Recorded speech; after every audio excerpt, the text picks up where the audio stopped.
Hello, my name is Greg Massi, and this is episode number 52 of The Color of Air, a podcast about the musical journey. I just want to say thank you at the top of this for everyone who's reached out or picked up the new KO Dot record that came out a couple weeks ago. The response has been really, really amazing, and I'm very appreciative of all the kind words people have had to say about it since it came out. And for this week's episode, my guest is Jim, aka Arillius of Khand. And Jim's been on my list for a while to get on here. Jim's someone I've been friends with online for a long time and was actually one of the people I think I've mentioned on other podcasts who really encouraged me and got me going with this whole dungeon synth thing. And he was definitely one of the people who offered, to listen to stuff I had in process and offer his opinion. And again, was just really super supportive. And so it was kind of a no-brainer to have him on here because in addition to dungeon synth, he's got an extensive knowledge of tracker music. And if you don't know what that is, he goes into detail on it in this interview, and I highly suggest you check it out. Um, and you've probably heard on the past podcasts I've done with dungeon synth artists, I tend to kind of focus in on, this is how I kind of view the dungeon synth scene as I've come to know it from my experiences with different people. And it sounds a little repetitive on every single dungeon synth interview, I'll be honest, but I guess I couldn't help myself in bringing it up with pretty much everyone. And with Jim, it's no different. And, he's got a very interesting and unique view on the whole dungeon synth scene. And again, he goes into detail about it. And it was very fascinating for me as, still as kind of a newbie to the whole scene, to hear another perspective on it. Much like with Jen Taiga or Evergreen on previous episodes, or with Somber Arcane on a future episode, it's something that I'm still kind of working my way through because, again, I am still kind of a newbie to the scene. And so understanding the scene and what's transpired in the past, the way it is now, where it can go in the future, these are all things that I'm still kind of naive about, I guess, if that is the best way to describe it. And, but all I can say is that the people that I've met and talked with and have listened to and, talked with, to say it again, have all been really great, and it's really been a great experience for me. So this was a great chance to sit down, or Zoom down, I guess, with Jim, and I hope you enjoyed this interview because I had a lot of fun talking with Jim. And to introduce you, now wait, before I introduce the music, let me also say that I've recently started posting the podcast on YouTube, and no surprise, because I play music from the artists, some of my episodes have been getting flagged for copyright. Only one so far has been actually taken down. Funny enough, it was the episode with Byron from, 7 years ago or so. And it got taken down for using, I think, KO Dot and Malden of the Well songs, which is really funny to me. But, Jim kind of assured me that his music probably wouldn't get flagged for it, so I'm going to go ahead and put his music in this episode. But just to be aware, on future episodes, I may be taking out the music aspect of it, mostly just because to make everything a little bit easier as I transition some of these episodes over to YouTube, and eventually, I guess, they'll be available for monetization if they don't have any copyright claims. But that's in the future. So for now, I want to introduce you to Jim's music with Khand, and this track is off his Sage of Witherthorn record, and this song is called Beyond the Palace of Witherthorn.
I did want to start off too, like before even going into like all your music stuff. I just wanted to say thank you off the top because I feel like you were one of the few people who was really kind of encouraging and a very positive influence on me in terms of like pursuing the dungeons and stuff, or just synth stuff in general. I just remember, like, you were a big proponent of that, and graciously listened when I had like weird demos. Like, does this sound good? Does this sound good? So I just want to thank you for that off the Well, top. Greg, you're absolutely welcome. Your music has always been a big influence. I don't know. That's one of the reasons why I wanted to talk to you in real life. I first heard Maudlin of the Well back in the early 2000s when I was in college, and it was a nonstop listen for my roommate and I. And I've kind of followed your music here and there since then. And it's kind of funny that we're doing this now because 20 years ago I was a huge fan of what you were doing with that band, and of course the band that you're in now, Concilium, is excellent. And then your Thank your you. ambient stuff. So when I heard it, I knew you were doing the wrestling music, but when I heard your more ambient stuff, I'm like, you know what? He should post this in the Dungeon Synth groups, um, because Dungeon Synth's kind of an interesting genre right now, where there's so many sounds that encompass the genre, and of course, there's opinions that people have with what is Dungeon Synth and what isn't. Um, but to me, it's all encompassing, at least as insofar as ambient synth-based music, and it can be enjoyed by people that are into Dungeon Synth. So when I first heard your ambient music, I, I I had to message you and tell you about Dungeon Synth, really. And I'm glad that you're part of it now. It needs people like you. It's a very diverse genre of music, with all different kinds of talent levels and styles and takes. But I know that you stream on Twitch, your process of making music. And I watched a few of those, and it really is something to behold when you watch somebody who knows what they're doing, talking about what they're doing and creating the song as they go. So thank you for that. Um, Oh, yeah. you're welcome. And thank you for those nice words. Although I wouldn't go so far as to say somebody who knows what they're doing. Um, that might be a stretch with some of the stuff I do. um, a lot of it is just saying, "Oh, what does this button do?" Okay, no, don't, nope, not that. Yeah, that I hear you. That's how it is with computers and making music, especially with the way that technology has progressed. Like I am I mean, I know you've heard my music with Khand. I have used modern synthesizers or modern DAWs, but for the most part, for that last album, Sage of Witherthorn, I went back to my roots, which is tracked music. Which it's funny because a lot of people really aren't too familiar with it in the dungeon synth scene. Um, and it kind of has a retro kind of feel. I purposely chose old sounds from the 90s, but we produced it with modern technology, so with modern hardware.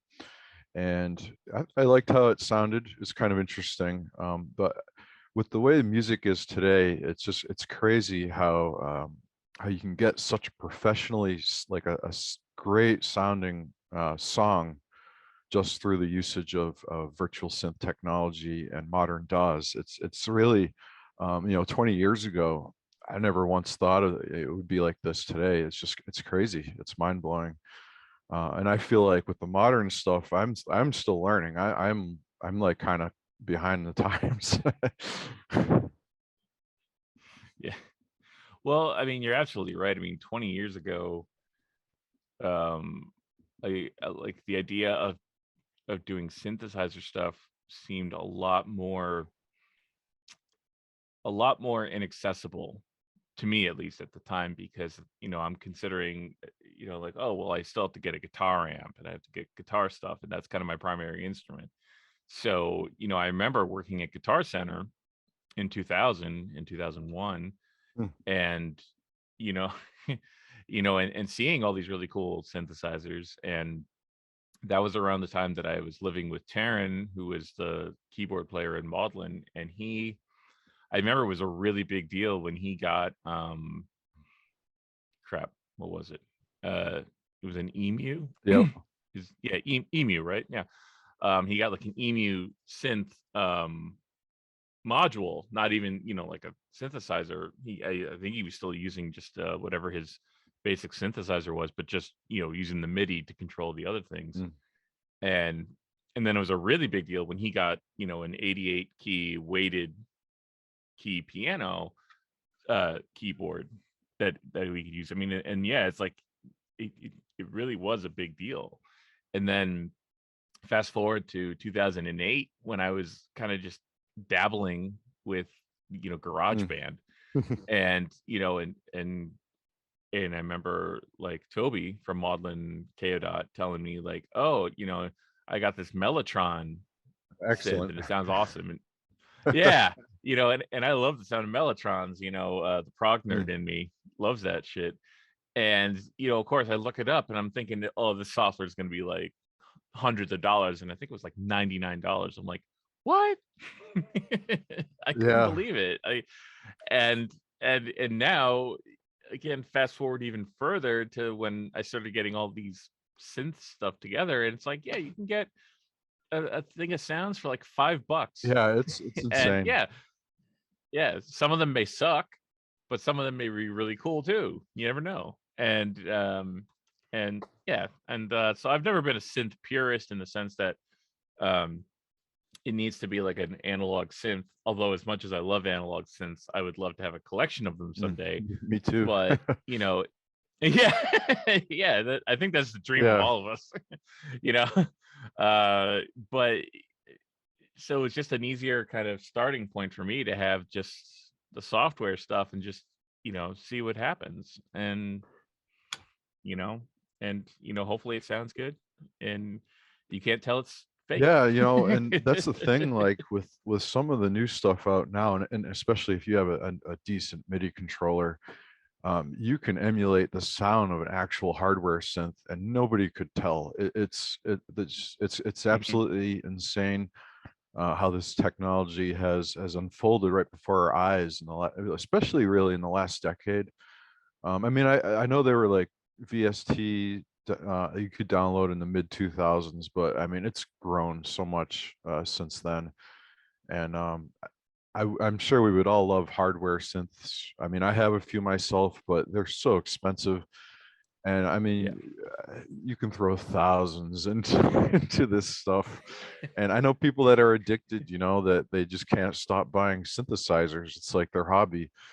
Um, Yeah. it really is its own subculture too. It's a interesting thing. And when I was like you, I was playing guitar in bands, and I always enjoyed synth music ever since I was a toddler. My favorite band in the '80s was Tears for Fears.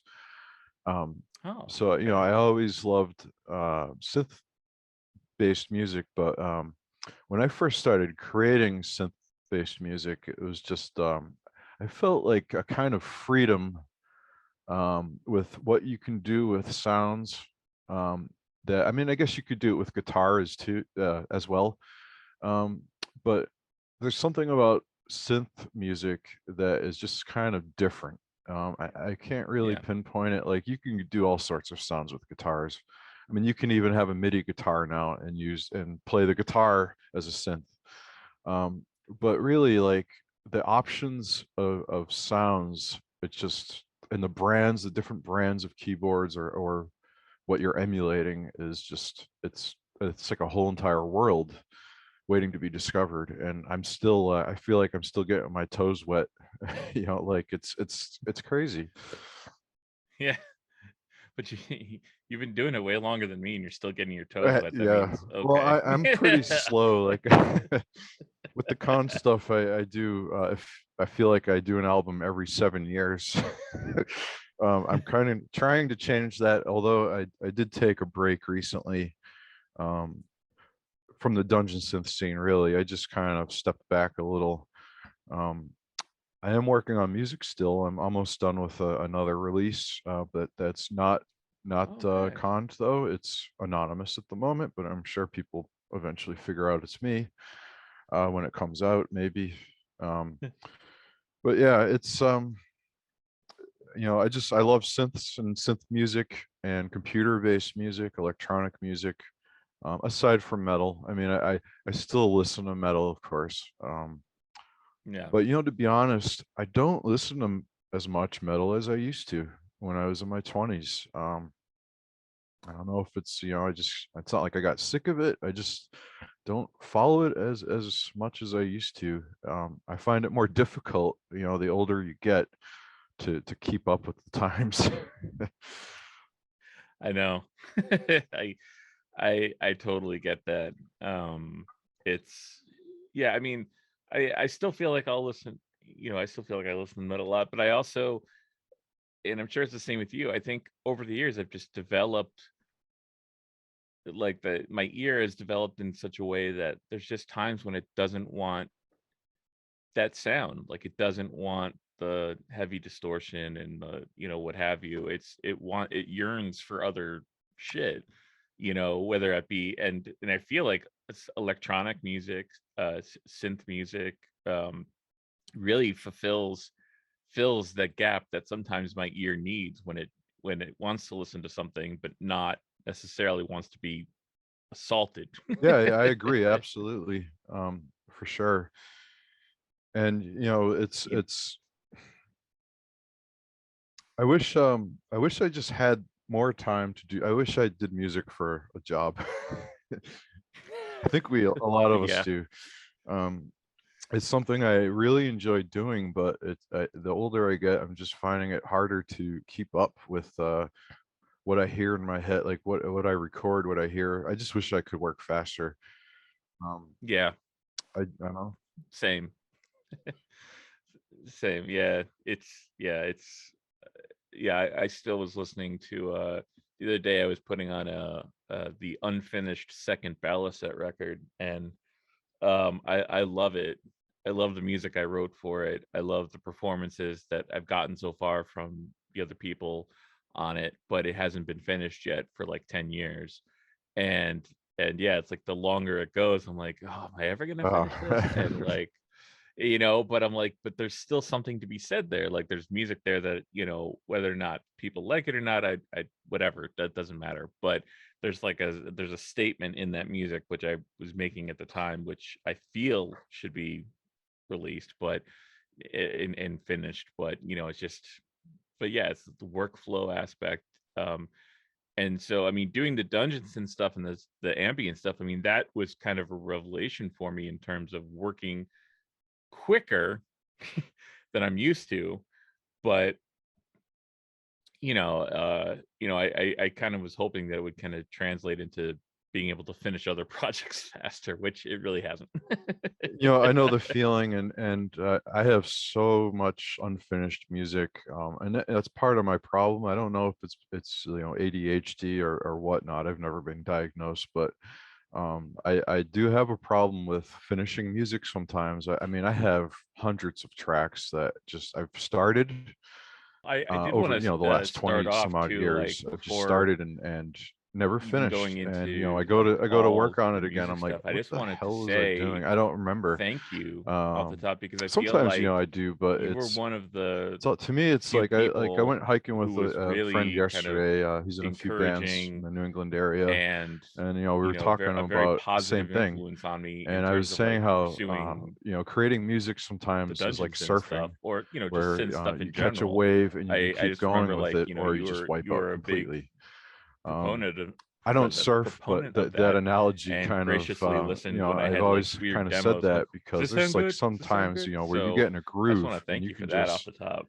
finish a song, you can do all sorts of stuff. But there's other times, at least for me, where I go to do something and I just stumble. I get writer's block, or I don't know what to do next, and that's when I have to put it down and try again another time, whether it be a couple hours later, the next day, the next week, whatever. But there's sometimes where I just don't touch it again. And it's funny you make that analogy because I feel like I go through that almost every week when I do the Twitch streams about making the dungeon synth music. And like at least I've noticed that with doing through Northeast Dungeon Siege, I've been doing the Monday night show with them for the last 5 weeks or so. And yeah, it's just funny like when that happens in real time in front of people where like like I'll be like an hour and a half into streaming and I'll get like an idea down and I'll just like say on the mic, that's it. I no, this is I've reached that stopping point. Like the wave has crashed. Yeah, exactly. It's you kind of have to know yourself. And it took me a long time as a musician to understand my abilities, and when to stop, and what styles I'm good at, what styles I'm not at. I try to keep a real open mind with music. I do enjoy a wide array of sounds and music. I never understood the people that say they love everything but country. I mean, I'm not saying that. I guess I am saying that, but in a more meaningful way. I do actually enjoy a lot of different styles of music. And one of the things I always used to challenge myself when I was younger is I would try to make something out of my comfort zone. And to be honest, I think it helped me so much as a musician. Even though I didn't finish the track, I at least attempted to make something that is a little out of my comfort zone. Like, I used to do trance in the late 90s. I don't know if you remember the old trance phase there. Um, but it wasn't my strong suit, but it helped me as an electronic musician to understand the process and the sounds and BPMs and stuff like that. Um, yeah, it's I don't know. Well, I for one want to hear that trance music. It's embarrassing. I mean, I still have it. But yeah, I think with Dungeon Synth, it's kind of so I first heard of the term, I want to say a little after this my second album, um, which was The Fires of Celestial Ardour, which came out in 2013. I know the term existed around 2011. I never really considered my music dungeon synth really, because I do kind of experiment a little bit. I take a huge influence on video game music, and also the German. Um, I don't want to say the term krautrock, but that's what they call it, or they used to call it. But you know what I mean. The Or Berlin the schools Berlin is a lot. school. Yeah, it's Yeah. much better. I feel like that's Yeah, the more nicer way of yeah, putting the it. Berlin school stuff, especially as far as ambient music goes. Um, but with Dungeon Synth again, it's such a it's one of the reasons why I'm just taking a break, is because I couldn't take the constant people arguing over what is Dungeon Synth and what is not. Um, I try to stay positive, and but I think I bit a little too much more than I could chew, bit off more than I can chew when it came to the Dungeon Synth scene for a little while. Mhm. Um, and I think it started to take a little bit effect on my mental health, to be honest, when it comes to social media. And I should reiterate to anyone that's listening, always take mental health precedence. And it's important. You need to have a good state of mind about things. But when you really enjoy something and you enjoy doing it, and then it just stops being fun for a little while, I think it's time to just take a break. And that's that's what I did. Yeah. I definitely, I got involved, and there's multiple chats going on. Not to stray from the subject, I guess, but there's just a lot of division that some people don't even see. It kind of goes behind the scenes. Maybe it's not like that anymore. I don't know. But to me, it's about the music. And when Yes.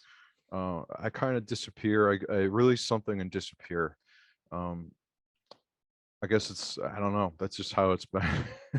I never actually knew how many people were involved in the dungeon synth scene until actually Josh and Shane from Somber Arcane started talking to me about it. Now I'd known about the dungeon synth genre back then, but I kind of paid a little attention to it. I come from an electronic music background, so and also, again, I enjoy metal, and people can correlate metal with dungeon synth.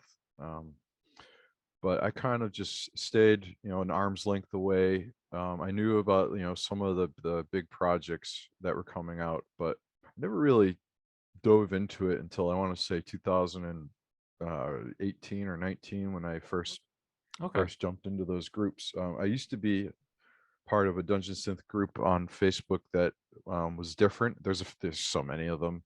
I know there's like 15 of them, but there was like an original one that didn't have an active community. It was more just like people posting albums.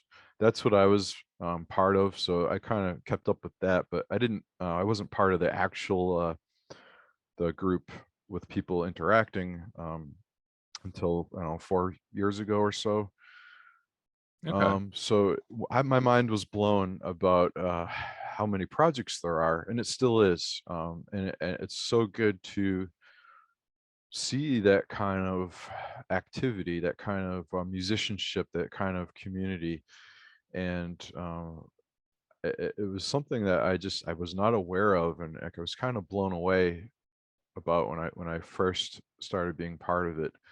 Um, and it's one of the reasons why I got together with Josh and Shane, and we wanted to form that Dungeon Codex site, which I think people still use it, but I am not sure. I mean, it hasn't really been updated in about a year, or a little over a year, Okay. maybe. Doesn't mean we're not taking notes and considering what people want changed, but Yeah. um, if anyone that's listening, if you're not familiar with that site, please check it out. The goal was to make a metal archives of Dungeon Synth, and which is extremely very difficult to do, um, because with metalheads, there's hundreds of thousands, millions of them around the world, but with Dungeon Synth, there's a small handful of people. It still is kind Yeah. of an obscure offshoot genre that isn't mainstream kind of deal. So really, the data comes from people adding the bands and adding the albums and stuff like that. So it's very time consuming. Um, Bandcamp is an amazing site too, where it's almost interesting how Bandcamp has created scenes of music just by Hmm. allowing that to happen, with the tags and with the way it's set up. Um, so I feel like Dungeon Synth's kind of grown a lot because of the internet, because of Bandcamp and stuff like that, because of the Facebook groups. And it, Oh, so definitely. going back to your music, uh, I thought it would be nice if you were to at least release your stuff, or show the people what you were doing. And I'm so happy to see that there's people that really enjoy your music. Um, Yeah. Yeah. It's been a really positive musical experience for me, which I can't always, because it's hard. It's tough. Um, and sometimes to get a response out of people, especially for me, it was hard for a while because I felt I was kind of in the shadow of Maudlin of the Well and KO Dot, which, it's not because that music, I love that music and I love the fact that I was part of those groups, but still to try, you kind of come up, or come up, you try to make a statement and you worry that people are going to be consistently comparing it to what you did previously. Absolutely. And yeah, exactly.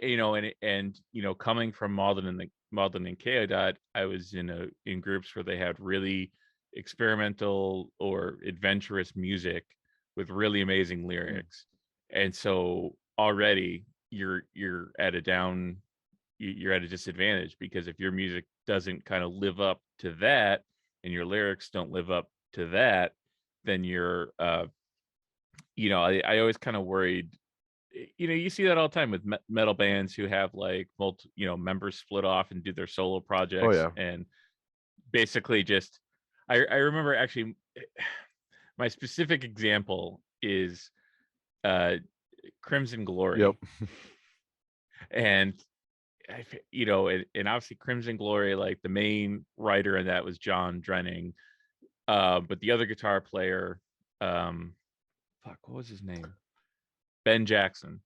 And I remember he in the early 2000s like split off and formed his solo band or whatever, and I just remember feeling like it reeked of Yeah. desperation. And I kind of was like, all right, if I do anything in life, I don't want to be the Ben Jackson. Yeah, definitely. And it yeah. But you brought up something that I wanted to kind of touch on too with Dungeon Synth, because I know, I kind of came into it at a point where I think it was kind of a nice point, because it was after a lot of arguments had Yep. happened and Hmm. drama. And so I feel like I came in where, I was able to find like-minded musicians, who are also very open, like yourself, obviously, Adam Matlock. Great, um excellent musician. Everything he does is wonderful. yeah, Josh and Shane, definitely, Jen Hmm. Tega, Evergreen, all these people who I'm also talking to on Yeah, podcasts. all great people, Which is, all great musicians. yeah, and so exactly, and so like I felt this kind of camaraderie, this kind of encouragement, and yeah, but I feel like, yeah, it is about the music. And I do feel like there are scenes that, obviously there are people who, I'll just use the term gatekeeper. Obviously, they're in every scene, who want to argue about what is or is not dungeon synth. And luckily, I feel like I've avoided that a little bit. I haven't been privy to a lot of that, so I still have that kind of euphoric feeling of, hey, I'm in a community of musicians who really appreciate each other and support each other. And I feel like I've just kind of been my eyes have been shielded from, any drama that has taken place in the past or may take place in the future. Um, so I'm just gonna plead ignorance on that, and just hope that Yeah, I mean, it hope, it's the internet. No, nobody yeah. ever agrees about anything on the internet. People get heated. That's why I Yep. enjoy, conversations like this, like audio, or whether it be face to face or whatever, because I feel like, a lot more can be done when people actually talk to each other, rather than, say something is something and then disagree and just Hmm. argue on the internet, because all you do is you just get red in the face. And like, trust me, I used to do that stuff, back on that infamous blue New England metal message board there. We won't go there, but yeah, there's a bunch of people that were jerks to each other all the time, including myself. And in retrospect, it didn't solve anything. It just made us look like fools. And it really, with the music scene comes drama. It's how it is. um Whether or not one partakes in it, well, that's up to the person. For me, I kind of, like I said, I kind of got a little too in over my head with that stuff, because I think the big thing really is I'm going through a midlife crisis, to be honest. I'm approaching 40 years old. My girlfriend and I, we have a house now, and the basement's flooded the other day, last week. Oh, So, Jesus, I'm we got, sorry. there's just so much stuff going on. And when it comes to music scenes, I can't put that kind of mental energy into it at the moment. Especially when it That's kind fair. of when you're so involved with something behind the scenes, where it's just like you internalize. Like, I try to hold back sometimes with being that jerk, or stating an opinion that I know will make somebody mad, and it's just not worth it. So Yeah. it's to me, again, it's the music. And I remember, to me, it's always about the music. And I remember one of the things that you did before you recorded your guitar solo on your latest album. You asked me, is this something that can be done? And I said, absolutely. Look at Uncloaked, Yep. and Fenwalker. Oh, yeah. There's musicians within the scene that I think are on the same page with us, as far as, um, expanding the boundaries, or trying to create something that is fresh and new. And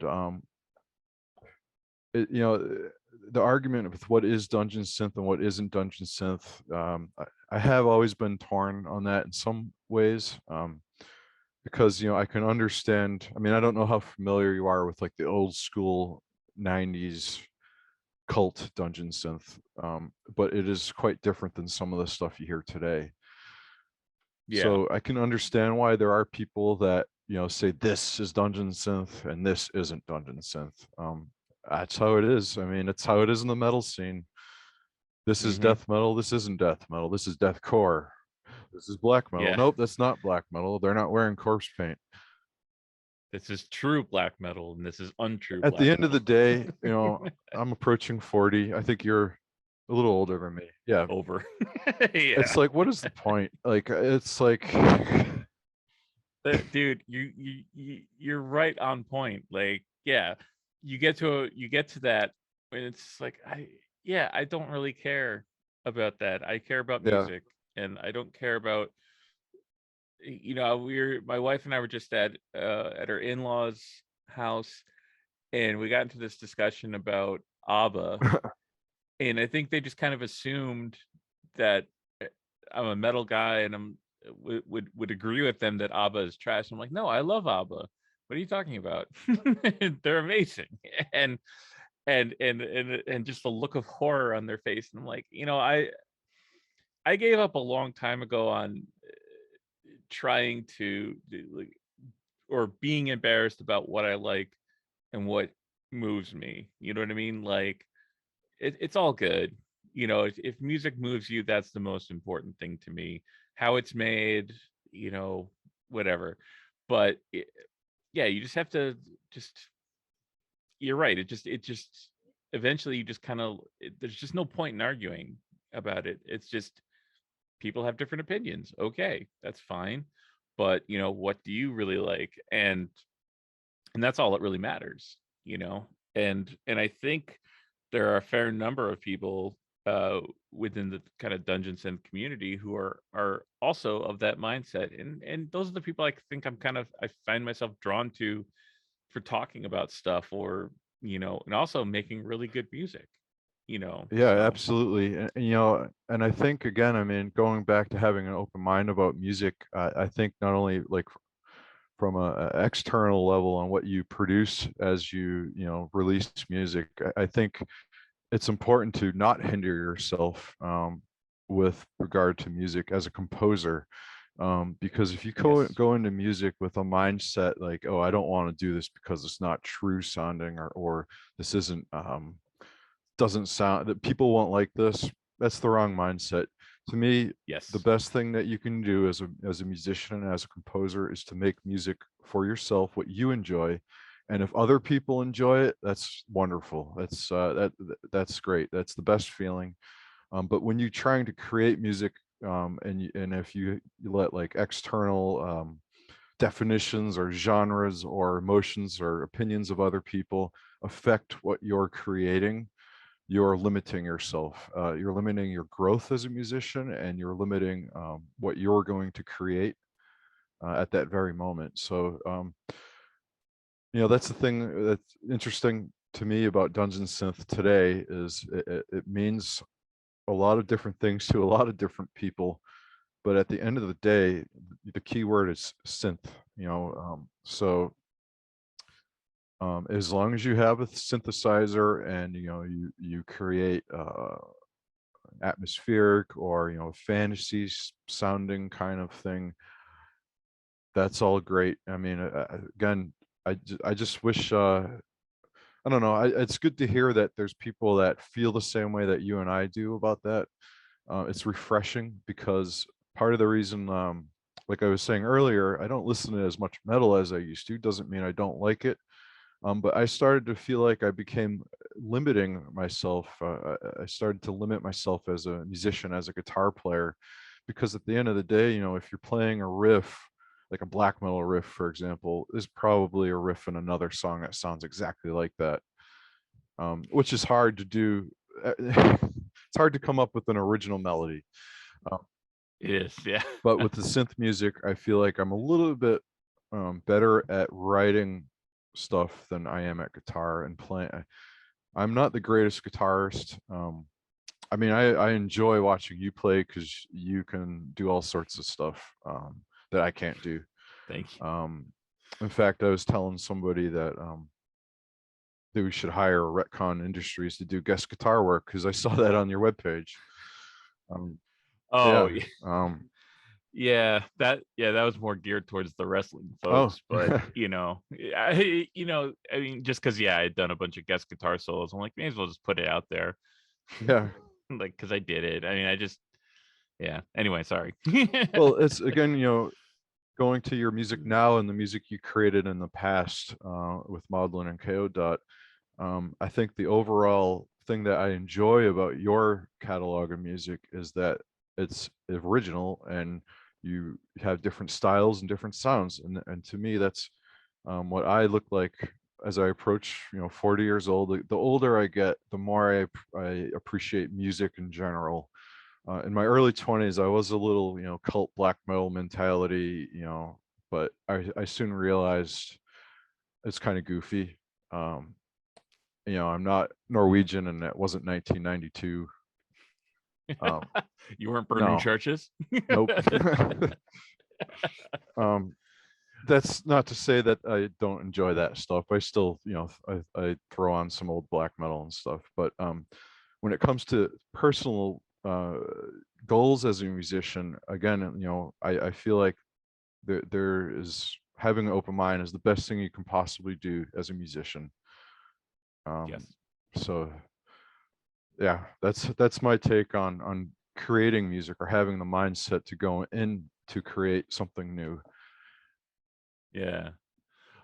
Well, I agree completely with you. And one thing that it's been not nagging me, but one thing I did see that I thought was funny, because when you mentioned, going back to when you said that you didn't really or hadn't really known too much about dungeon synth as a term until recently, and I remember when I was leading up to this interview, I was going through your material, and I was listening to the Interstellar Dominions demo, which was amazing, by the way. Let me just also say, awesome thank music. you. And I loved this one comment about it where somebody wrote, like Blade Runner, but with more castles. And I think that's a way of describing one approach you can take to dungeon synth, that it's like it's fantasy based, but in some of it is fantasy based, but it I think yourself, I think you do try to, like, you're not, like, when I listen to your music, I'm not hearing like kind of like the Casio keyboard 4-track style of dungeon synth. I'm hearing other stuff that comes out in years, so I really like the choice of sounds you do. Like, you mentioned Sage of Witherthorn. Did I say that right? Witherthorn, Yep. whatever.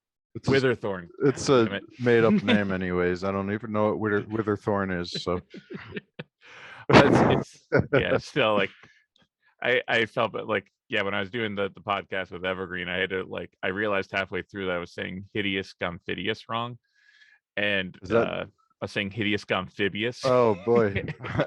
And I had to I apologize to him. Like, I am so sorry. I hate getting people's band names wrong. Happens all the time. But anyway, or album titles. Yeah.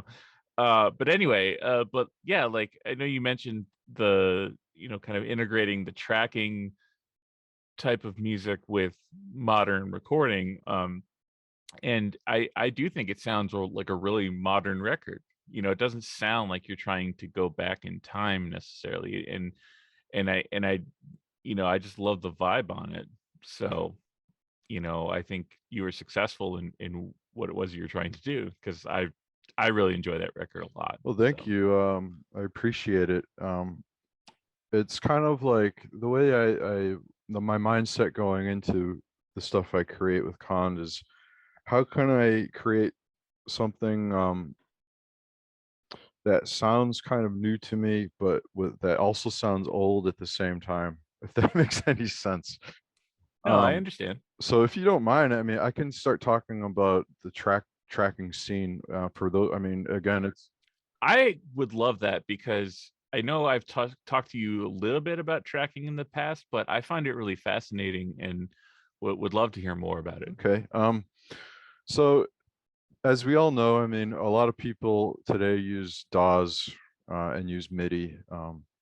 So, go back in time to about 1987, and you have, old computers, and you have Amiga computers. That was one of the options that you could have back then. So tracking music was born out of Amiga computers. There were a couple old tracking programs from Scandinavia is where it started, believe it or not, where they would take samples, not MIDI. So it's take like a sample, like I guess today it would be like a wave file.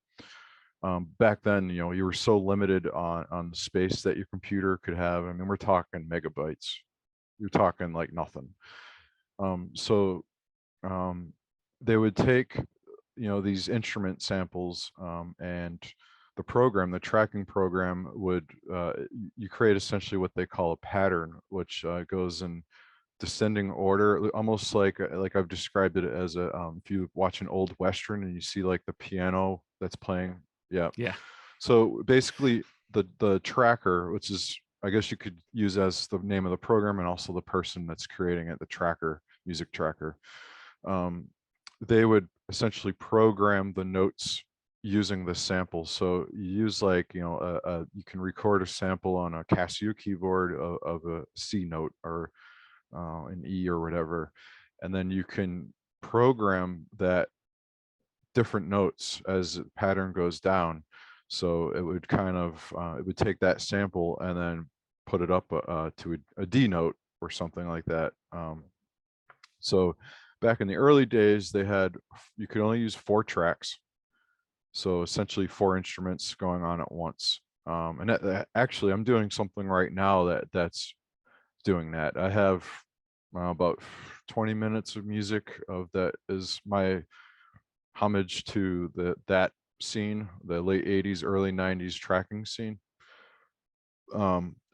It's really difficult because you limit yourself using 4 tracks. I'm sure you might have actually used a real 4-track recorder with a cassette. So you can only do so much. So tracking started in the late 80s, and then it kind of became a real thing in what they call the demo scene, which I don't know if you're familiar with that term. A little bit. I think from talking with you, Yeah. I'm familiar with more of it. So the Yeah. demo scene is a computer art subculture. It's mostly popular in Europe. For some reason, it never really picked up over here in the US like it did over there overseas. It's pretty big in Finland and Germany and those kind of countries. So the demo scene is that it's a bunch of artists, computer programmers, computer musicians would get together, and they would create what they still exist today, believe it or not, with more modern stuff and old style demos, they call them. It's essentially a self-contained computer program that's very small in files, because as we were saying, you're talking megabytes here, megabits. So you would load the demo up, and it's essentially it plays the music, and it shows the computer art and the programming skills. So it was music, art, and programming. So these groups formed, and they would have I don't want to say competitions, but they would have these parties. They call them demo parties, where all these groups would get together and they would show off their demos, and they would win, first place, second place, third place. It was almost a competition, but I wasn't part of it, so I don't know how competitive it was. I'm sure it was competitive. But in looking at that scene, and we're talking 1992 to 94, 95. So, that's when it was, to me, that's the era that I'm familiar with. There's some music that was on those demos that I think could have a modern definition of dungeon synth. A lot of it, though, was more computer gamey, more chiptune-y, kind of style. At the same time, you have to take in consideration that in the early 90s, the Amiga games were a thing. There's a bunch of old computer games, and people would track the music for those games using trackers. But the demo scene is kind of where this creation of music, the style of music, kind of took off because it's related to programming and that kind of stuff. So when you look at the bigger picture, 1994, 95, at the same time, the traditional kind of dungeon synth sound was coming out. That's there's a lot of old school dungeon synth that was from like 94, 95, but they weren't part of that demo scene. There were two different kind of things going on.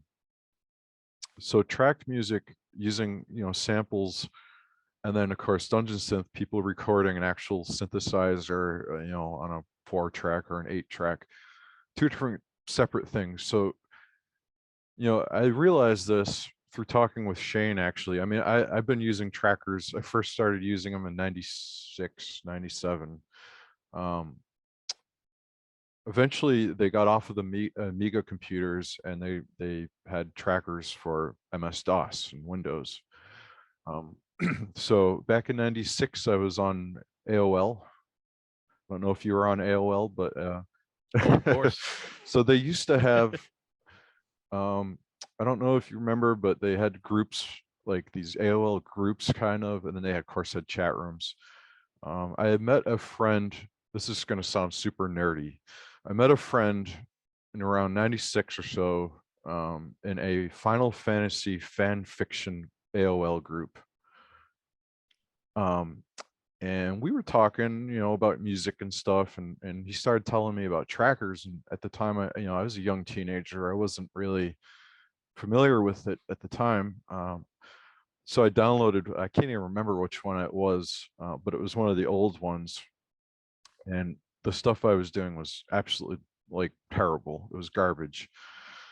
And it took me a few years. I downloaded back in 1998. The program was called Impulse Tracker. And that's what I used to create most of Interstellar Dominions. Oh, okay. And yeah, so it's hard to, it's tracking music is interesting because, like I was saying, it's kind of its own thing. There's still sites online. It's called modarchive.org, where it's kind of an archive of tracked music. The thing that's weird is again, they were files. They were computer files. They weren't demos on a cassette or demos on a CD. They were computer files because the tracker saves its own file that's proprietary towards whatever tracking program you're using. And around 98, when I started getting more serious about it, there was probably, I don't know how many, 10, 11, 12 different kinds of trackers. The one that I used, Impulse Tracker, was one of the most popular ones. Another one was Screen Tracker.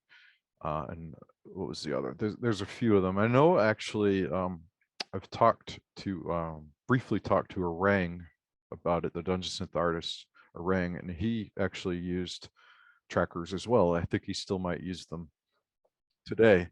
But there's a whole world of tracked music out there, and it kind of, I've always said it's kind of a forgotten chapter in Dungeon Synth, only because there's some fantasy sounding synth-based music that's from the mid 90s, that kind of just goes under the radar, because it's files on the internet, and a lot of them might even be lost. And it's kind of interesting because there was, I exposed a fraudulent Dungeon Synth release a couple of years ago that is Caduceus. It's they had an album called Middle Ages, and it was pretty popular on amongst the people on Dungeon Synth Archives community and all that stuff. Pretty well known, quote unquote, classic Dungeon Synth album. It was just a bunch of stolen tracked music from the 90s that I happened to hear. I was listening to it. I'm like, I know this song. I heard this years ago. I have the file on my computer. So I showed it to a few people in the scene, and it spread, and and they took it off Dungeon Synth archives and everything. So it's, to me, that was kind of funny, and it kind of hit home with me because my background is from the tracking scene. I wasn't part of the demo scene. I was a little bit later on, but I knew about it, and it was my biggest influence creating music. A lot of the old school people that were in the demo scene in the early 90s went on to actually be computer game musicians. Oh, okay. My favorite group back then was called Future Crew. And there was two musicians in particular. One of them goes by the name of Skaven, and the other one went by the name Purple Motion. You can listen to their music on YouTube. It's up on YouTube.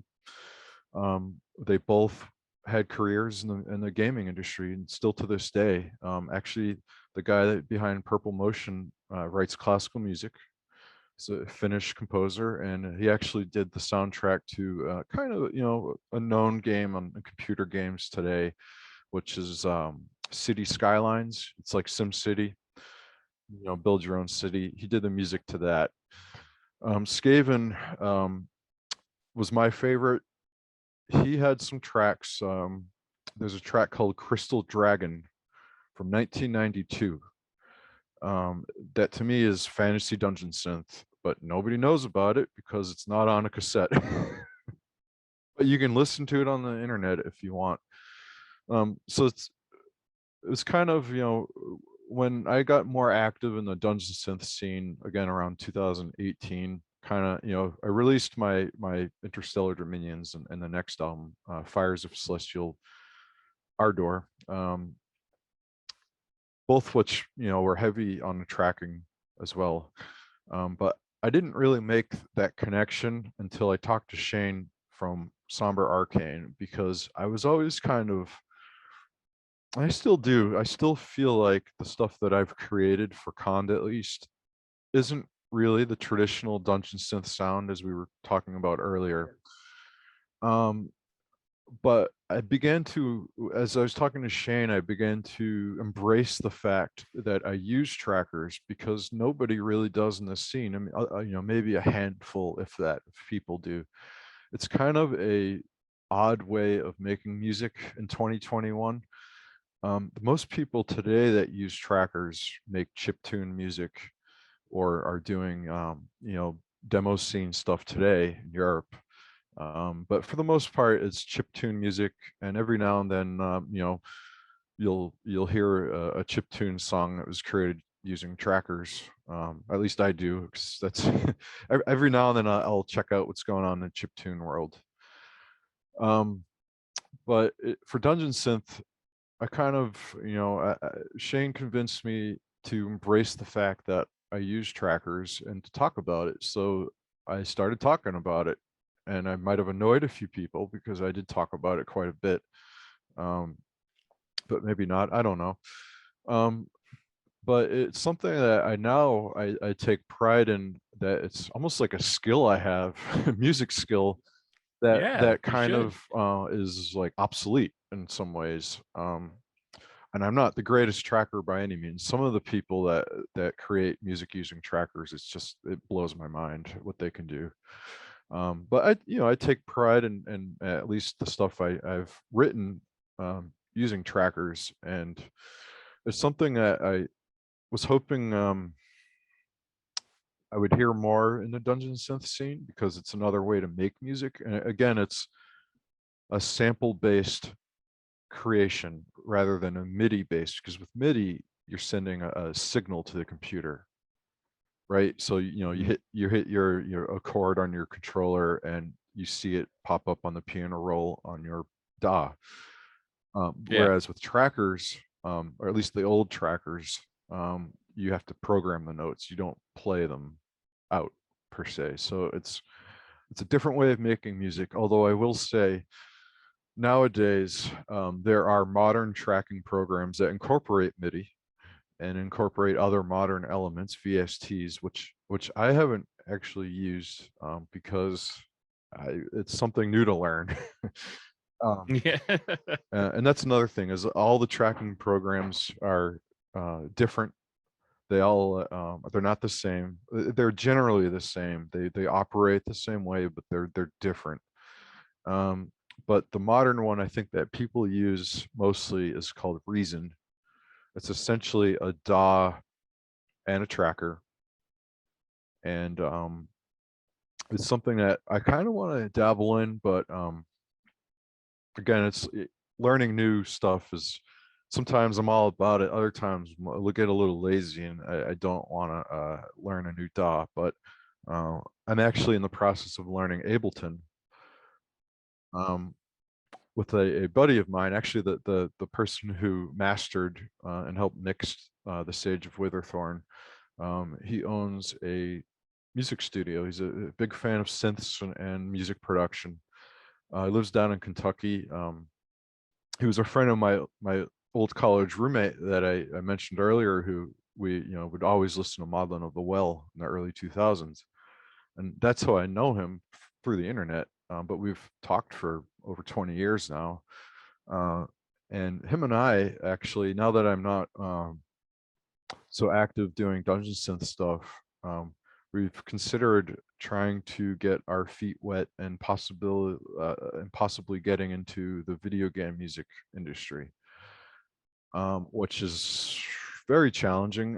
There are a lot of people out there, a lot of excellent, professionally trained musicians that are doing the same exact thing. It's a very competitive environment, or at least it seems that way to me. But I play games every so often. I'm on Steam, and there's a lot of indie computer game companies now that they're not the big budget Call of Duty millions of dollars kind of games. They're the small indie games, and they are looking for music. So I think him and he's really good. He has a full array of hardware synths, and he's also very knowledgeable on software synths. Okay. And he has a business plan. He owns another business unrelated to music, but he kind of wants to shift his focus into having sound design, having a music design company. And he asked if I was interested. Of course I am, but I got to find the time to to I guess it's on me. I mean, like I was saying earlier, it's hard to find time to. I wish I had more time to do music, but there's also things I guess I could cut back on.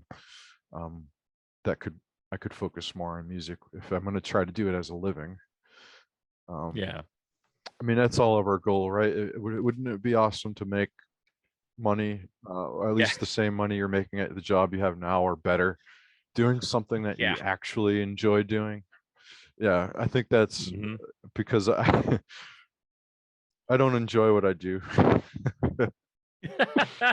Same here. It pays the bills, but yeah, it does not. I mean, I won't get into I guess we're both in a similar field. Let's just say we're on a desk job, pretty much. Yeah, pretty much. But creativity is stifled, and that's the thing that bothers me the most.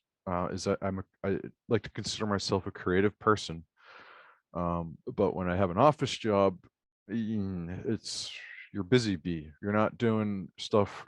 You're not creating things. You're not thinking of. Yeah, it's just a whole different skill set. And I'm grateful that I have a job that I can afford to pay the bills, but again, it doesn't mean I'm happy doing it. So if there is an opportunity to be able to do music for a living, I mean, and make the same money or better, hard to say no to that. I just want to jump in to say thank you for listening, and here are the ways that you can support us. Subscribe to The Color of Air on your favorite podcast app like Apple, Stitcher, Radio Public, or Spotify, and be sure to rate and review. Also follow me on Twitch at twitch.tv/retcongreg. Join our Patreon at patreon.com/Ret Con Industries, where we have 3 monthly subscription tiers of $1, $5, and $10. Depending on which tier you choose, you will have your name listed in the credits for every future podcast and music release, as well as access to bonus audio and video content, Bandcamp discounts, and exclusive merchandise through the Ret Con Swag Club. Finally, please check out all the music up for sale at retconindustries.bandcamp.com. And now, back to the podcast. Something I think about all the time too, like, I mean, you're probably in the same boat as this. Like, I know I will look at my 401k and I'll be like, why do I have all this money saved up there when I could be using this to Buy a synth. yeah, buy a synth, or take a year off from the day job and really push what you do. And it's hard, and as you get older, as I mean, of course it's harder, having a house, family, things to take care of financially. It can seem daunting, but if there's a real opportunity for you to, at least, like you said, get your feet wet and see what can happen, that's awesome. And if it works out, cool. It's better to try now than wait until you're retired at 65 and trying to do video game. You know what I mean? Like, now is the time. It's always now is the time. Yeah. Don't, if you can find the time, cool. Like, yeah, time and money, those are the big things all the time. Yeah. So I fully support this plan. Yeah, it's like I was saying, there's so many people out there trying to do the same thing. But I think, it might be wise to go into that with a business plan.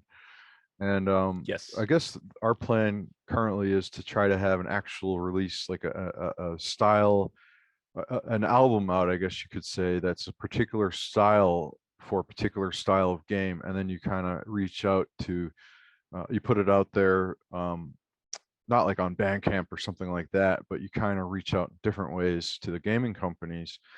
And with Ableton, he knows Ableton a lot better than I do. But there's some tricks in Ableton, I guess, that the gaming industry would like that for their games. I don't know if you ever noticed this, but in a lot of like newer games, they have like the same melody playing, and then say if you go into a menu or you go inside a building, it's the same melody but not the same song. It's like they strip the layers out of the same thing. It's hard to explain, but it's such a fluid transition that it's not like you stop the song and start the new song. It flows fluidly, and you can do that Right. within a DAW. Oh, okay. And again, I haven't quite figured out Ableton, but I know Ableton lets you do stuff like that, and it would be a smooth thing for a gaming company to be like, oh wow, they have this all set to go. Here's the session file and everything, and we can incorporate it in the game now. I'm still I don't have the plan like he has. I haven't done much research or anything like that, but I'm thinking of things that we could do musically. Again, it's just you got to find the time, and also I'm still doing stuff on the side. Like I was saying earlier, I have the 4-channel, the 4-track old tracked music stuff I'm working on, and I also have an anonymous dungeon synth thing I'm about to finish up. And of course, I'm not in a band right now. I haven't played guitar in 2 years, so every now and then I'll itch to play a guitar or two. That's another thing. I do miss playing in bands. I do miss playing live. Yes. I haven't played a live show since 2013, so 8 years now. Oh Jesus! Yeah, we got to get you in front. Yeah, of I mean, other than the con stuff, I've been doing that now since the I was going to say the first Dungeon Siege, but technically it wasn't. It was the first real Dungeon Siege, but technically the second one. Right. Okay. The first one was in a basement. Yeah. Yeah, I heard about that. But So, it's funny, doing solo music. It's a lot different than being in a band. And playing the dungeon synth stuff live is interesting, especially, again, so many different projects have different takes and different styles, and people incorporate different influences and different ways to make the sounds. The challenge with my stuff is because it's tracked music. I can't just load up a DAW and mute something and play one layer. I mean, I kind of did that, I guess, with the tracked file. It's hard to explain really, the way I incorporate the track music into a live sound. um, yes, I use a backing track. No, I do not apologize.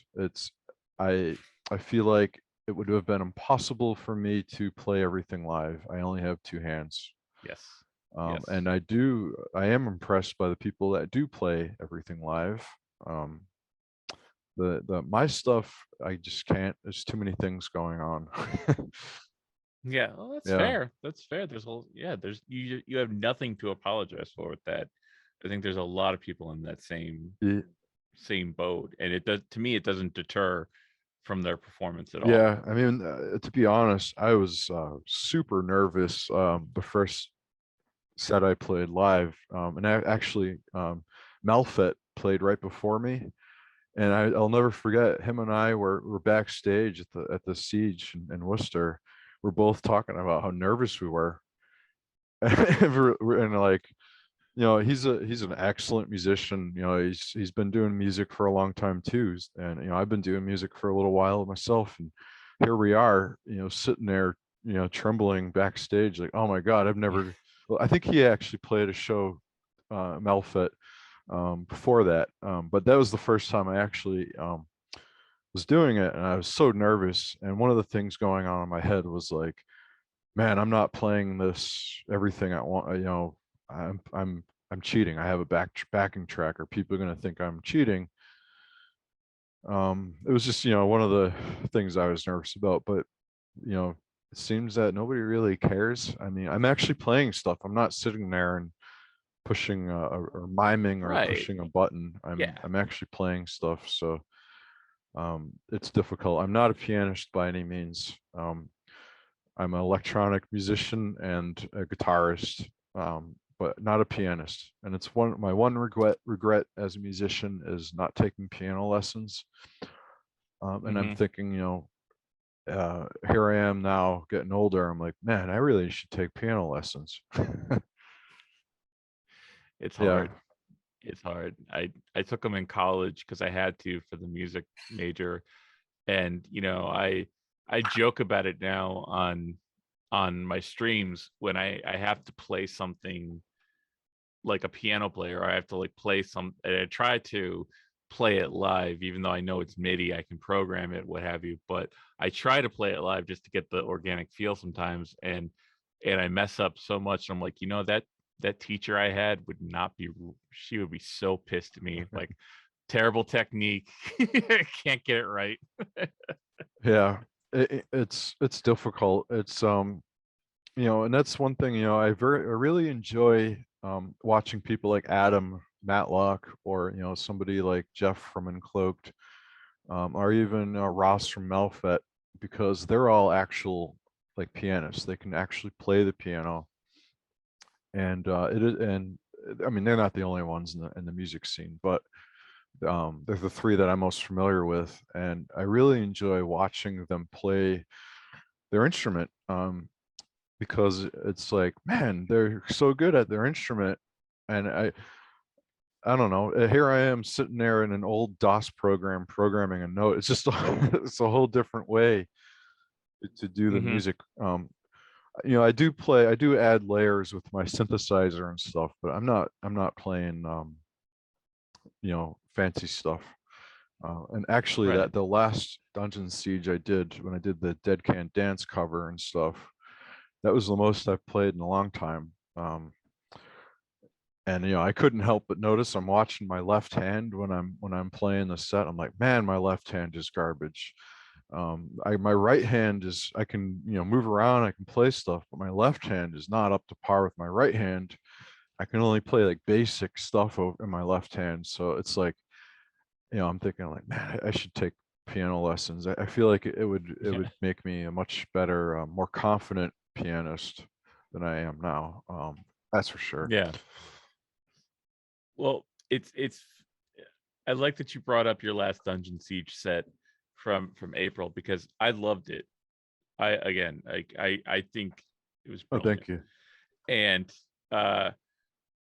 And I'll admit that, so it was tough for me with Dungeon Siege, because like, a lot of times I'm home with my wife and she's we're like doing stuff together, watching something together. So it was hard for me to catch all of the Dungeon Siege acts live. But I knew the night you were on, and I really wanted to catch your set. And I am not going to advocate drug use on this podcast, but what I will say is I took an edible. Oh boy. Probably about an hour before your set, and I went out to walk my dog and I had your set going in my ears, and holy Jesus, it was amazing. It was one of the best experiences. I mean, it wasn't a huge amount of edible, but like enough that like I really like. And I don't know, it's just something about the music just like really connected with me, and it was like just this beautiful, it was like beautiful weather out. I went for a longer walk than I usually do because I wanted to make sure I caught your whole set, and it was brilliant. It was absolutely brilliant. Thank you. So I just want to add that that was that was really fun to do, but at the same time it was extremely frustrating. So it was a weird set. I mean, I wanted to play stuff that was new or different. I only play one song off the album, but I wanted to mix it up. I wanted to, show people, I guess, that, you can really incorporate different things and still have a good live set. And another thing is like, I enjoy having energy in the set. So like I wanted to do the Dead Can Dance song, it picks up halfway through the song and stuff like that. It was difficult. It was my first time using a green screen like that. So I pretty much moved half of my basement, moved all the crap out of my basement. I put up this giant green screen, like, I don't know, it was 20 something feet long. So I was also standing on it. And actually there was two green screens. And the guy that I mentioned earlier, the guy down in Kentucky, was helped out a great deal. He's the one that produced it and had the idea of like the different camera angles and stuff like that kind of meshed together.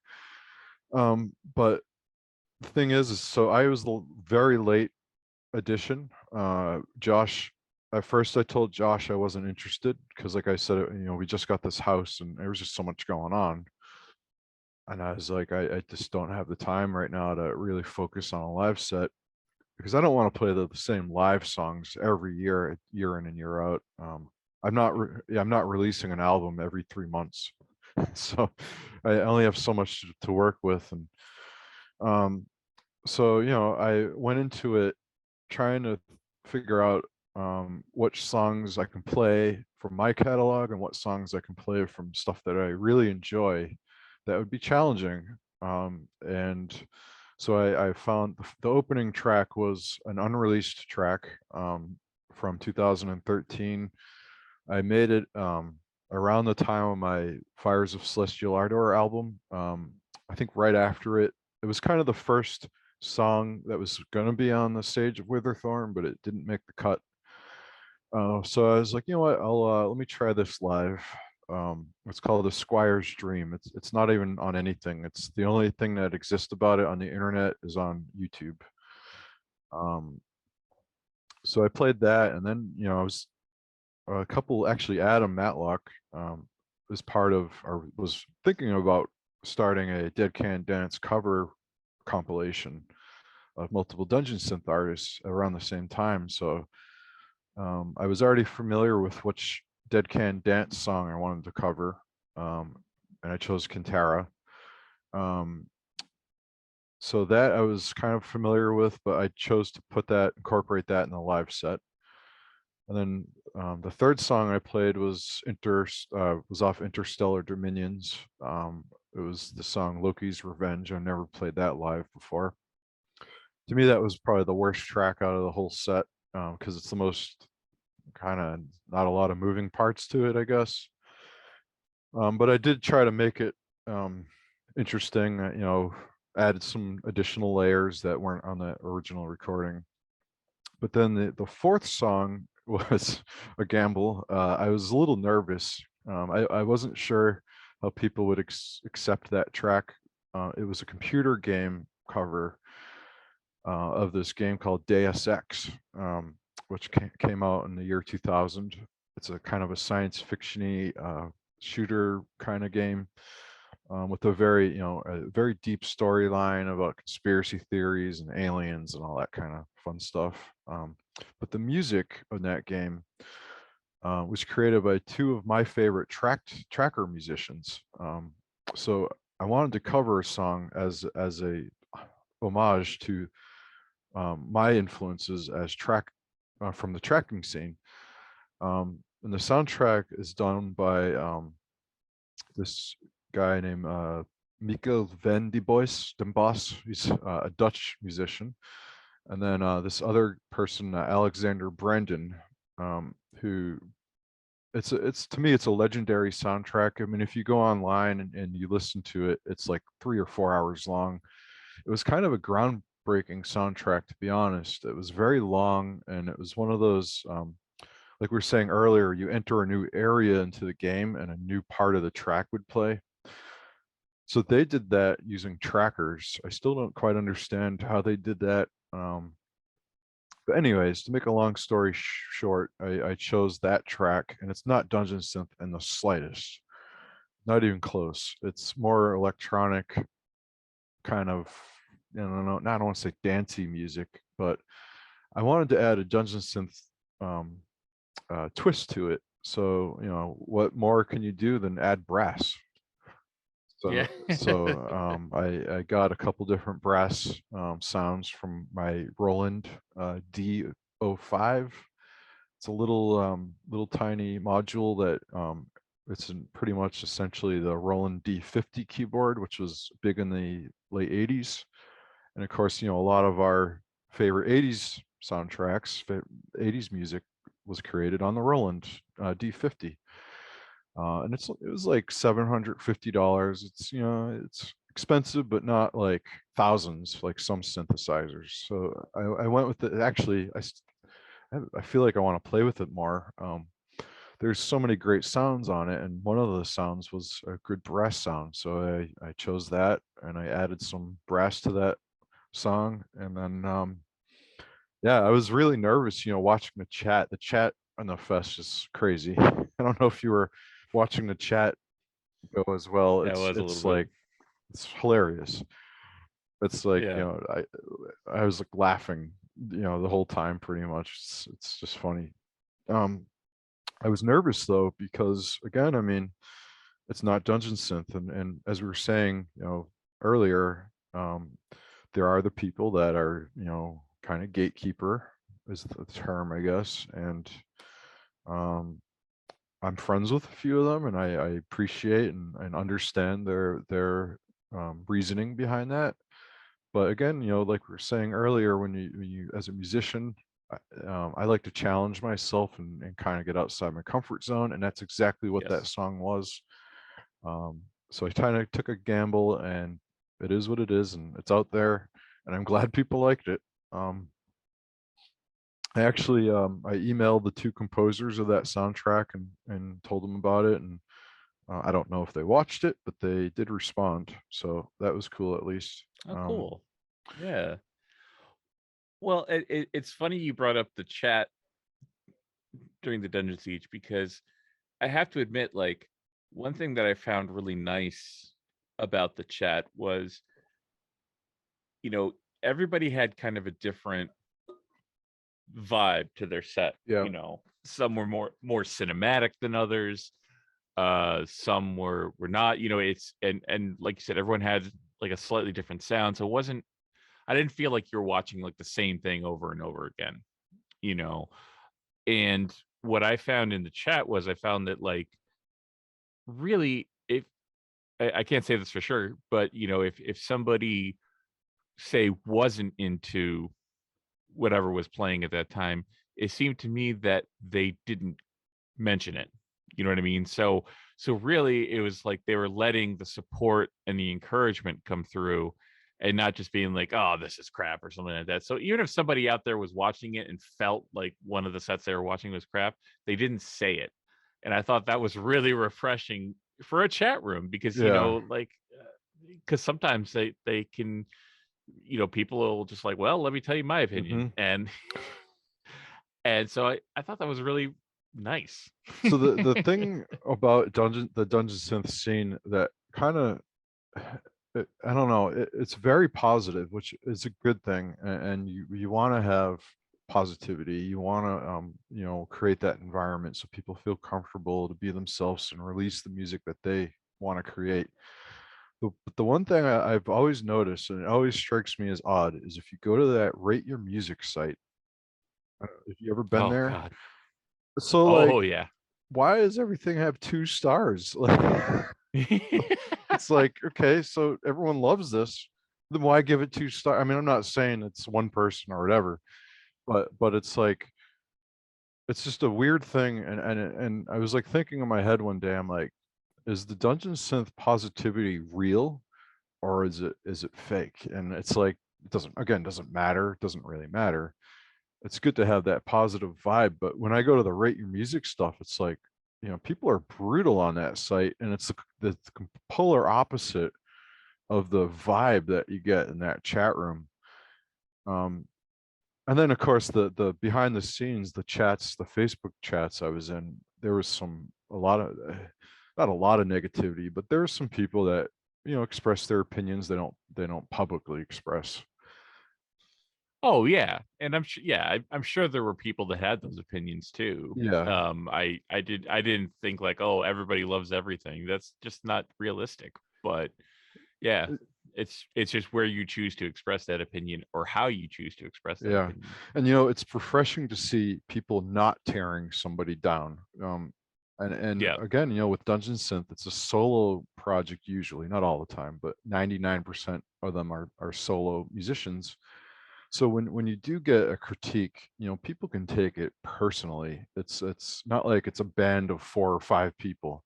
It's something that that you created on your own time, with your vision and your head. So if somebody were to come and say, hey, this sucks, I don't like what you're doing here. I guess you can have constructive criticism. That's a good thing. And in fact, I think somebody created a group for constructive criticism within Dungeon Synth for this very reason, because it's so full of positivity.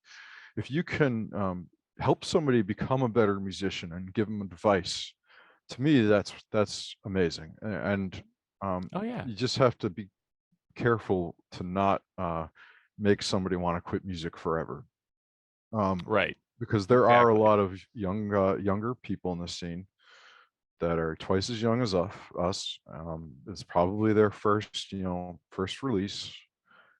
And what point that like what is the point of saying, oh, this is garbage, your music stinks? Yeah. It's not worth it.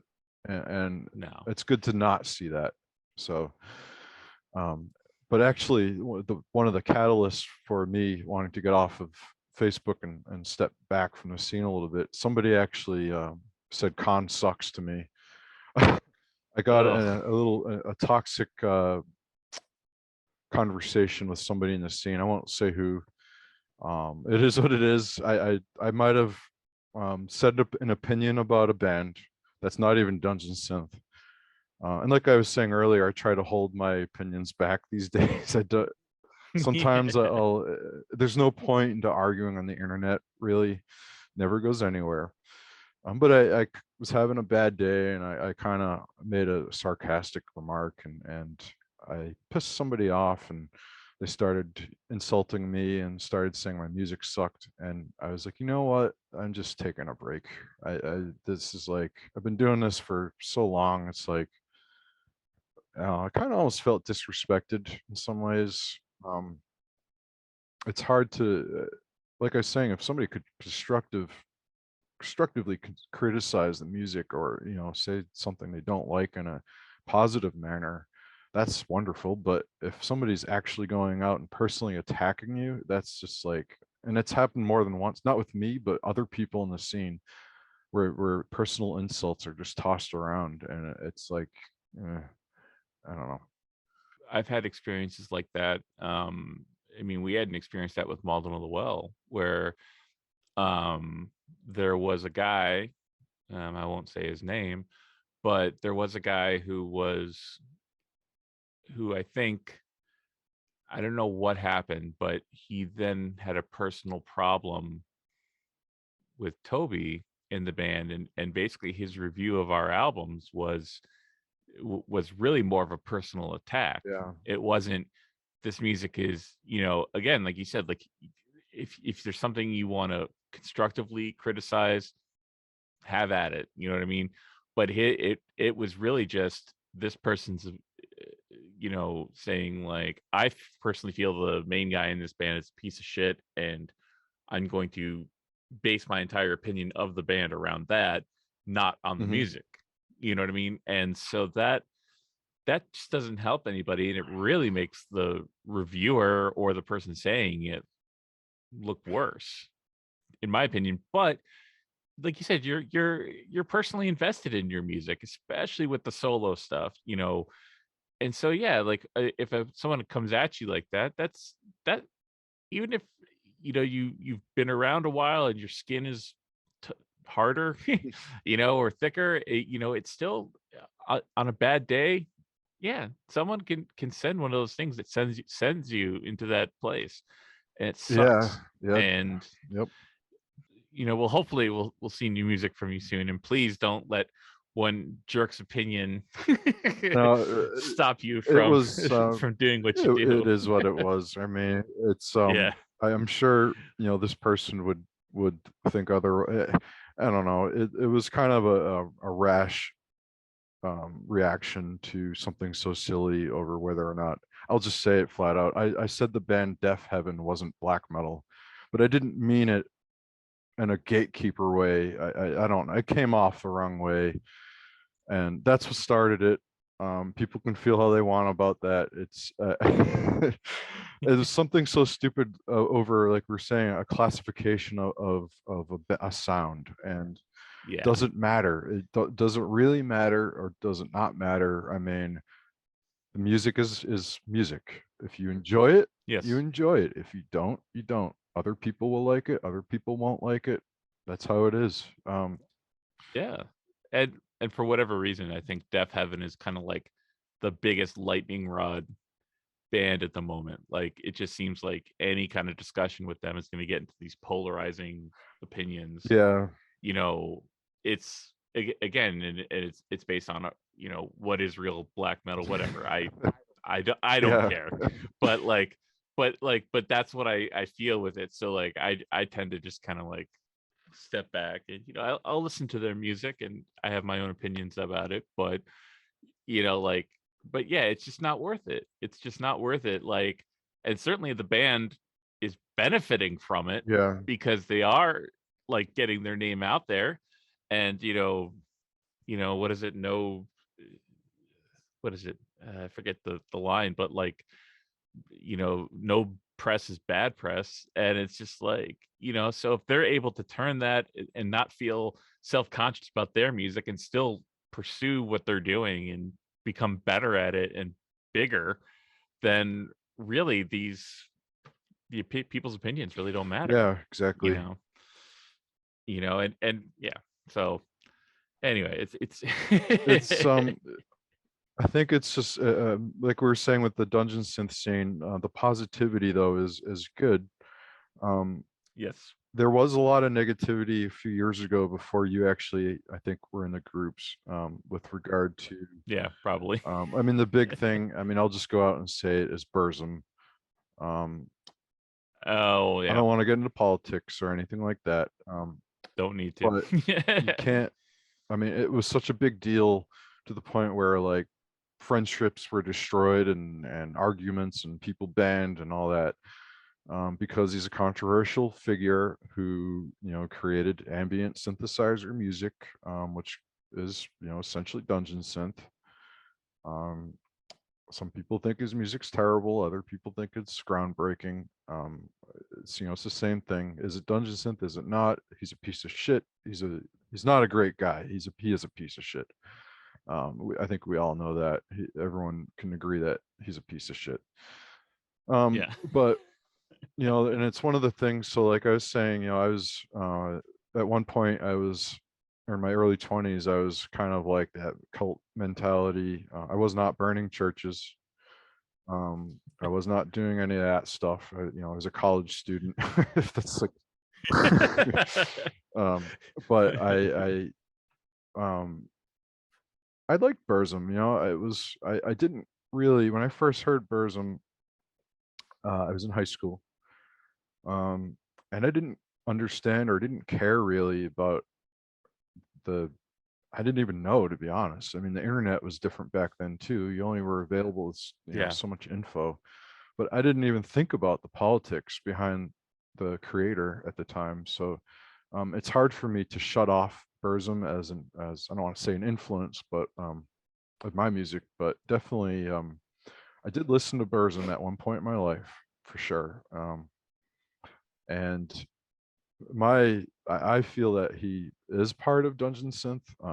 People will disagree with me. I can agree he's a piece of shit. So you know, going to that Dungeon Codex site, he's still not on Dungeon Codex for various reasons. We have received emails about that, and there are a multitude of reasons why it's not up there yet, and that's about all I'll say about it. He is a controversial figure. He's a piece of shit. But I'm glad to see Dungeon Synth today, not full of pieces of shits. Yeah. So, That is, um, yeah. and I'm sure there's still some jerks. There's always jerks everywhere. But for the most part, it's not full of scumbag people, and the music is the forefront, and it's constantly, there's new releases that have new sounds or have new takes or, you know, new influences. So it is, it's interesting to see the progression, even just in the last couple of years. To, you know, I think the big change really are these dungeon sieges, dungeon fests, with the live element now. I think stepped it up a whole notch, especially that last dungeon siege, because we had the ability to record our sets beforehand. It wasn't 100% live. We had to, well, I mean, some people did do it 100% live, but it wasn't on the spot like prior Right. fests. Yeah. So it almost kind of opened up a new door with what you can do with the sound. And I think escapism is a big influence on this genre. So Very much so. when you can incorporate escapism into a visual element as well, it adds a whole new layer to it. So my hat's off. I take my hat off to Shane and Josh for all the effort they put in, and not just them, Tirith, I believe, and everyone Yep. involved. It was a wonderful experience, and it's eye-opening that there's so many amazing musicians today that are not only writing good music but being able to incorporate it into a live environment. And I hope to see you play live sometime. It's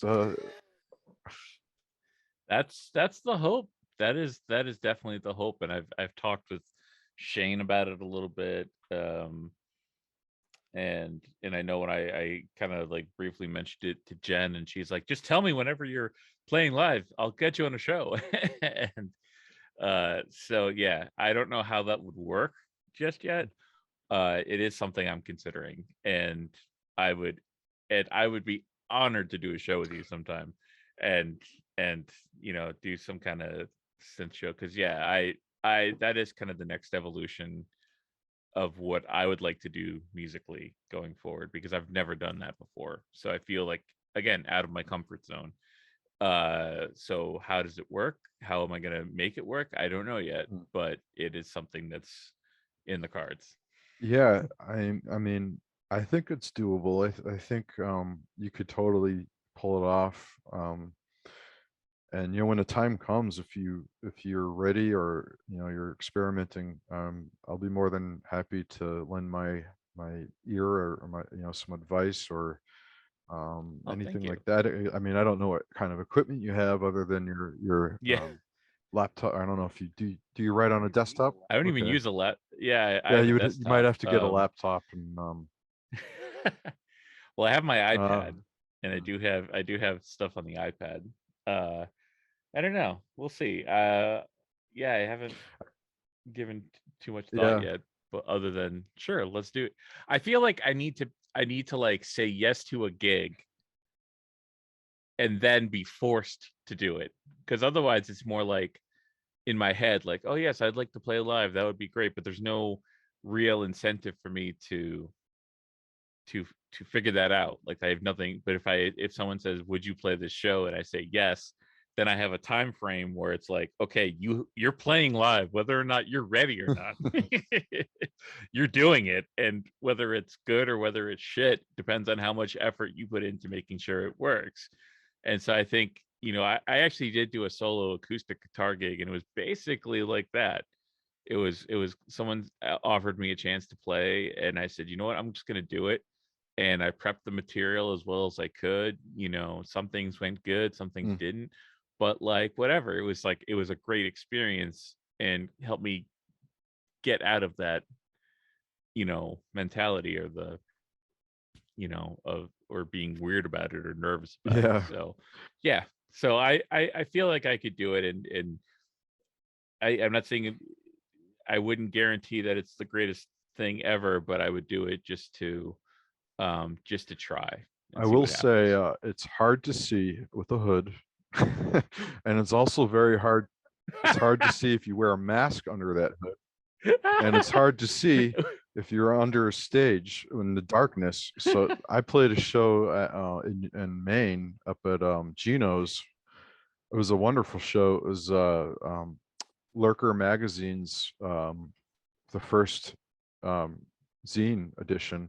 It was their release show, and the great people behind Lurker asked if I was interested, and I said, hell yeah, I'll play that show. Drove up to Maine, and the state, which I don't know if you've been to Gino's. Actually, I think it might have been sold now. I don't think it's Gino's anymore. It may not. We never actually did Geno's. I'll be Oh, honest. Like, yeah, I've never actually been there. well, it was dark, and I'm wearing a mask, and I'm wearing a hood, and I'm sweating. Um, maybe people don't really see it, but maybe they do. I don't know. The couple live shows in front of people I've done, I'm sweating my ass off, and like sweat's dripping down under my mask and getting on the keys, and I'm slipping, and you can't see what you're doing. It's very hard, and I try not to stand there still like a statue. I know that some people do, and sometimes it's good when you, depending on the atmosphere. But with my stuff, I try to move around a little, Yeah. and you can't see what you're doing, and you're not a professionally trained pianist and all that. It's difficult. So my advice is, don't wear a mask. Just do the hood. And I have thought about wearing a mask. I honestly have, because I have the I got a full size jester mask, like the Oh, album you do cover you? is on. Yeah, well, I did it to make mostly for a photo thing. Like, I did a couple photo things to promote the Northeast Dungeon Siege thing, and yeah, so I do have. I'll send it to you afterwards. But yeah, like I don't wear the mask in those photos. I still haven't figured out how I would actually wear it, but That's good. That's a good tip, though. I'm glad to hear Yeah. it. Don't wear a mask. Well, I mean, the hood is one thing, but when you like, so the mask I wore in the last siege back in April, I actually it's probably the best mask I have. My goal with con was to wear a different mask every show. Oh, So I have a okay. little small collection going. It's kind of goofy. But this latest one that I wore, it was made by an artist out in Northampton. It's, it was over $100. It's a pretty cool looking mask. But I will say I could not see what the hell I was doing with it, with the hood on. And I think the hood I got is too big, the robe. So Yeah. it falls down in front of your face and you literally can't see what you're doing. It's it happens and it just happens. You have to deal with it. It's like when you're playing guitar. I don't know if you've ever had your string break on stage. Oh, Yeah. of course.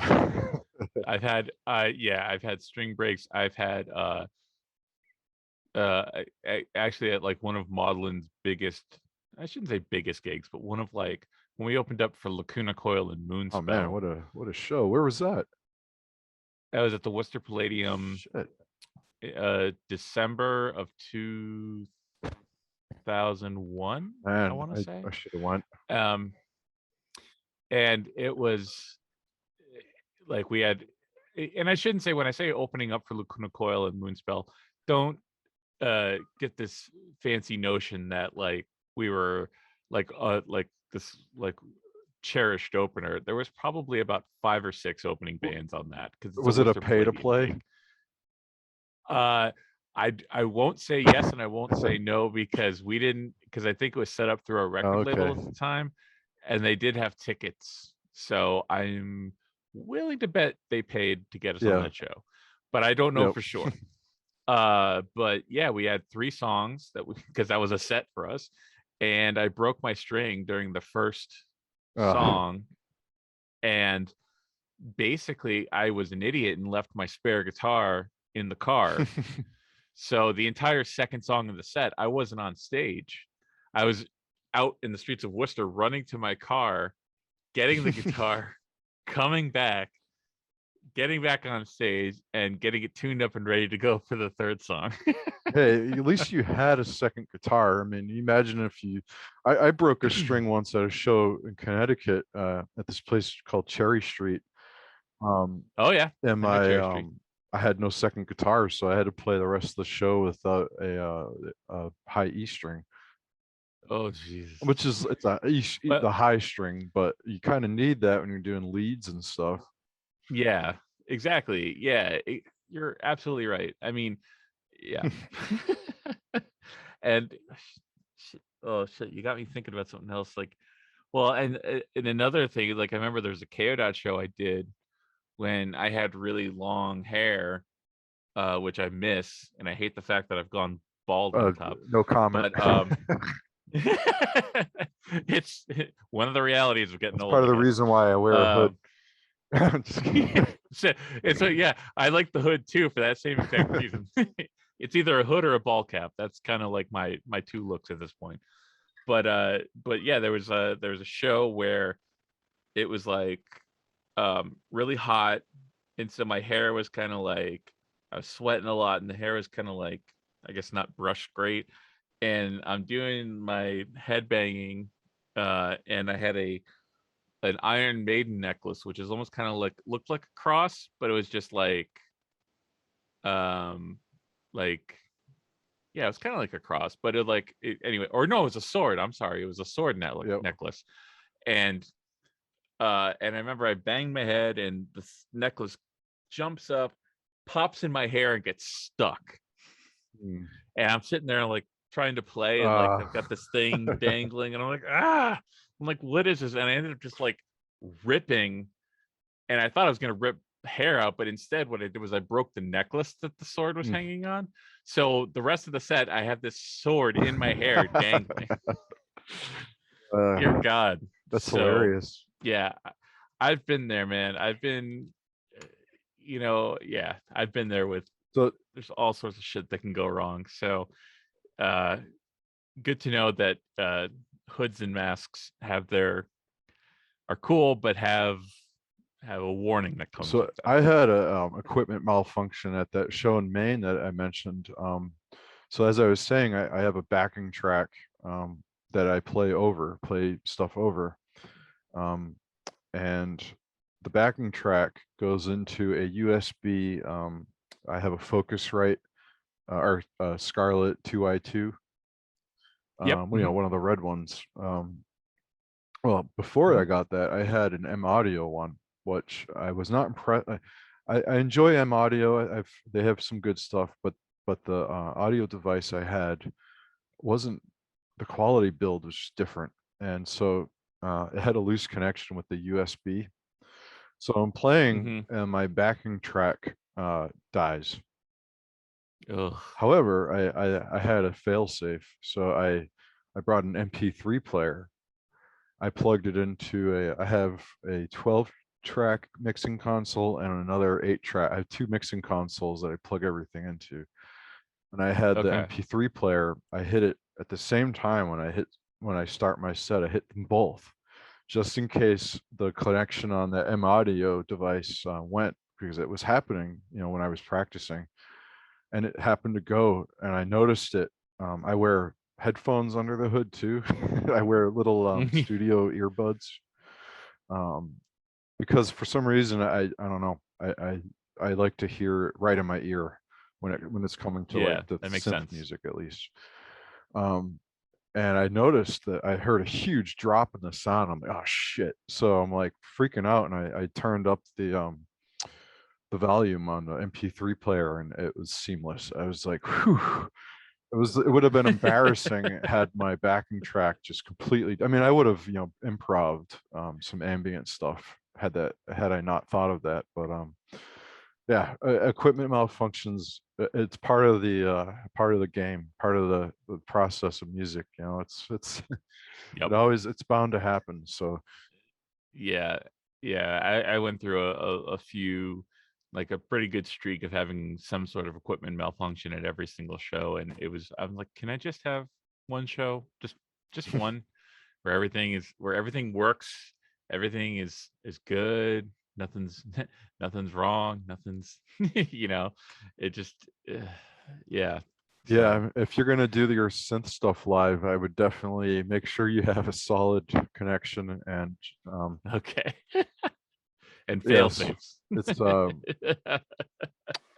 just, I mean, I'm trying to remember the artist. I don't know. It's happened before at Dungeons Synth Fest, where people's keyboards start cracking in and out or something like that. But it doesn't happen. I haven't seen it often, but it does happen. As with anything, I mean, we've all been to shows where something just major drops, or you can't hear the vocals, or the sound guy is terrible and you can't hear anything. It's just mud. Yes. Yeah, definitely. Yep. Look, it's just part of getting Yeah. used to it and how to deal with it. Yeah. Well, I was gonna say the cool thing, with the synth stuff is you can have your mixing board, because I do the backing track, but I also have my hardware synths hooked up around it. I have multiple, I'm looking at it now, 1, 2, 3, 4. I have 7 synthesizers around me, and I don't use all. I mean, I use all of them for tiny parts, I guess, but there's a few that I use mostly. But yeah, it's good to have the mixing consoles, and have it, like, if you're going to do a backing track, to have a secondary option. Yeah. Source. Yeah, in my opinion, from experience. Yeah, that makes sense. Well, I want to say thank you for taking the time to do this, man. This is awesome and super informative, because I'm glad you talked about tracking music. And I will say too, like, it's for the longest time I never knew your name was Jim. Yeah. I literally thought Errol was your first name, and I just kind of assumed it was. and I didn't think anything of it because I was just like, okay, that's just who he is. And then someone mentioned Jim. I'm like, who's Jim? That's funny. You're not the only one that said that. Yeah, no, it's a shortened version of my old black metal pseudonym. So, Well, that's what I noticed too. I was like, oh, you have to put the first name and the last name it's together, and it's yeah. one. So it's funny that my old Facebook account that I recently deleted was an account I deleted my old personal Facebook, I don't know, 8-9 years ago, and I made that Arillius one to just kind of control the con page and my bands and stuff. And I gave in. I started adding people again. It was a fake account, so it turned into my own personal account again. So, Okay. yeah. I do have a fake account now, Oh. just because if I deleted my Facebook, then there goes the music pages. That's the problem. So I had Yeah, to that make is. another one. So I know. I know yeah. it's the social media. It is what it is. But yeah, man, thank you so much for taking this time. I really appreciate talking with you finally.